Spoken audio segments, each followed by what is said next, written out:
Subhash, welcome to the conference. Thank you, Mateen. It should be the other way around. You are the host, you are the chair of the conference. So you are the one who's welcoming everybody today. Yeah. Second day, it's a great conference. A lot of hard work goes into it. I think IIT Global Conference have always been phenomenal. The bar is always set higher. Yeah. Wanted to learn from you, this is the second time you're doing in the Bay Area. Right. We have done it in 2007, the Pan IIT conference. At that time, I was more in the operational financial role, and we did deliver a huge profit to the Pan IIT, about 300K plus. And this time, we have got great attendance, great keynotes, great lineup of content. And fortunately, we have had a fabulous volunteer team.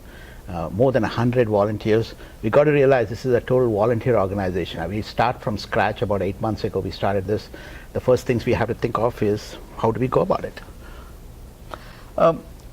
Volunteering, like you said, is the essence of how these conferences are built. The other part is the content. Content is always great. Reaching out to the right speakers is important, and then obviously raising money. Right.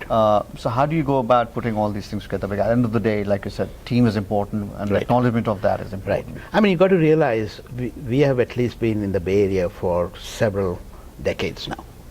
And we have a great network among IITians who have done extraordinarily well, who are very influential, who know people with influence. And the conference has always been fortunate that we could reach out to them and they step in to help. I mean, take, for example, John Chambers. Arun Sarin is a graduate of the IIT Kharagpur, 75 batch again, and he's on the board of Cisco. You get John Chambers. Vish Mishra for Elizabeth Holmes, the same thing happened. He knows her. He got us, and he's from IIT BHU. You go across, Vinod Kosar is an IIT, and he'd be happy to be here from IIT Delhi. You go across the board. Sal Khan, because one of our content team leaders, Paulette, she brought us Sal Khan, and he was one of the first speakers to sign up. We're very fortunate because when you think about Sal Khan, he gets 7,000 requests for speeches.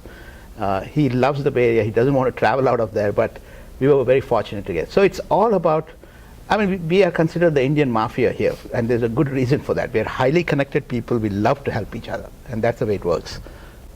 When you're not doing this, part of giving back to the community, right? The main avatar is, technologist. You have been a CXO for many years. Yes. The entrepreneur scene doesn't change much. Silicon Valley is always, innovating, reinventing, and thriving. That's true. Now that you are the chair and a lot of young IITians come, there's an opportunity for you to give back in the sense of mentoring. Right. What are the one or two critical things you can tell them? Because like I said, the landscape keeps changing, but the fundamentals don't change. You're right. I mean, change is constant. And one thing I think any good education system should provide is the ability to learn always. The one thing I've realized in my career and my life is that if you stop learning, you're dead. Career-wise, mentally, socially, you would be dead. So effectively, constantly learn. I'm learning from my children who are working in their own rights. One of them has his own startup. There's so much to learn. And I'm surprised that when I listen to John Chambers, I'm so inspired. There's so much he can give back in terms of mentoring me about how to scale organizations. What does it take to be a leader of a company of that size? And so that's the critical thing in life that I keep telling my children. Always learn. And I learn from them, and hopefully they don't learn much from me because they know it all. Not to say, but I'd keep telling them, never say, no, you know it all. Keep learning. You touched on education. IIT has always been one of the best known brands out of India. Yes. It's a global recognition.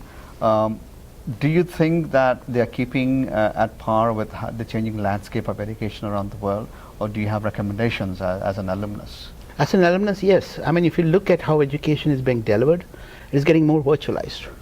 And I think it's time IIT stop thinking in a brick and mortar world and think about a cyber space environment wherein you can basically teach. And this is happening around the world. If you look at what edX is talking about, Anant Agrawal was here from MIT, they're trying to revolutionize the way education is delivered. And the IITs have to do the same. And the faster we do it, it'll be done very inexpensively when you think about it. You don't have to pay an extraordinary amount of money to go to college.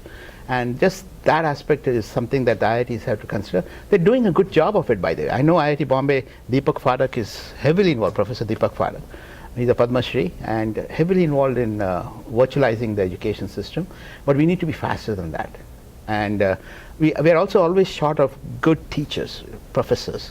The better we can inspire people to go back to the IITs, I think we'll have a greater talent coming out of IIT that will revolutionize India. They don't have to come to this country to do well. India will take off, and I know they're doing well. Even in India, you can see so many companies like Flipkart, Snapdeal, you name it, right? They're all doing extraordinarily well.